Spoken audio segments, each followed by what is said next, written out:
પરેશભાઈ, ગુજરાતમાં હવે કોઈ વરસાદની સંભાવના એ પ્રી મોન્સૂન એક્ટિવિટી હોય કે પછી કમોસમી વરસાદ જે ખૂબ ગરમીના કારણે આપણે વાત કરી હતી એમ પડે એવી કોઈ સંભાવના કે વરસાદ પડવાનો છે હવે આગામી આ મહિનામાં? ચોક્કસ પડવાનો છે. આમ જોવા જઈએ તો બેન, મેં આપણે ત્યારે પણ જણાવ્યું હતું, લગભગ છેલ્લી આપણી વાત થઈ ત્યારે પણ, કે 22 તારીખ આસપાસ, મને લાગે લગભગ 19-20 તારીખથી વરસાદની શરૂઆત થઈ શકે છે.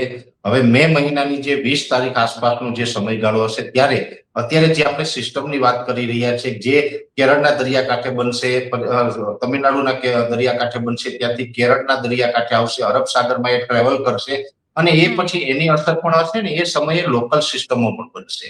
એટલે બંને સિસ્ટમો છે, લોકલ સિસ્ટમ અને અરબ સાગરની સિસ્ટમ, એને કારણે પ્રી મોન્સૂન એક્ટિવિટી તેજ થઈ શકે છે. એ પ્રી મોન્સૂન એક્ટિવિટી હશે એ થોડીક તીવ્ર હશે, સામાન્ય પ્રી મોન્સૂન એક્ટિવિટી નહીં હોય. એ લગભગ એકાદ અઠવાડિયા માટે એ પ્રી મોન્સૂન એક્ટિવિટી થશે. એ લગભગ 20 તારીખ આસપાસથી લઈને 26-27 તારીખ સુધી પ્રી મોન્સૂન એક્ટિવિટી થાય તેવી સંભાવનાઓ છે. એની અંદર મોટા ભાગે થંડરસ્ટોર્મ એક્ટિવિટી થવાની શક્યતાઓ છે. થંડરસ્ટોર્મ થશે એટલે એમાં વરસાદનું તીવ્રતા તો વધારે હોય, પણ સાથે ગાજવીજનું પ્રમાણ વધારે જોવા મળે. એટલે ગાજવીજ અને પવન સાથે ઘણી જગ્યાએ વરસાદ પડશે.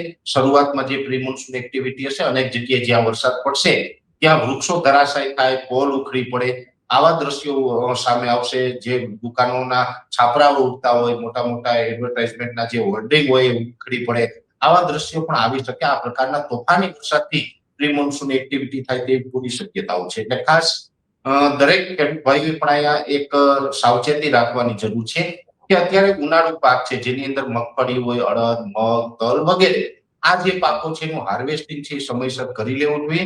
નહીતર પછી આપણે 20 તારીખ આસપાસથી જે પ્રી મોન્સૂન એક્ટિવિટી થશે, અને ખાસ કરીને દક્ષિણ ગુજરાત અને સૌરાષ્ટ્રના ભાગોમાં એની અસર વધારે હશે, તો એમાં વધારે નુકસાન થાય તેવી શક્યતાઓ દેખાઈ રહી છે. એટલે મે મહિનાથી વરસાદની શરૂઆત થવા જઈ રહી છે. જો કે આ વરસાદ છે પ્રી મોન્સૂન એક્ટિવિટીનો, એમાં વાવણી લાયક વરસાદ ન હોય, વાવેતર ન કરી શકીએ એટલો વધારે વરસાદ ન હોય.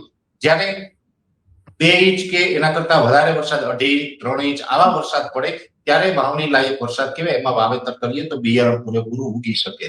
પણ આ વરસાદ છે 1/2 ઇંચ હોય, 1/4 ઇંચ હોય કે 1 ઇંચ, 1.5 ઇંચ સુધીનો વરસાદ હોય, એટલે એમાં નુકસાન ચોક્કસથી થાય, વાવેતર ન કરી શકાય. એટલે આ પ્રકારનો વરસાદ મે મહિનામાં 20 તારીખ આસપાસથી એની શરૂઆત થાય. જિલ્લાઓએ સાવધાન રહેવાનું પરેશભાઈ?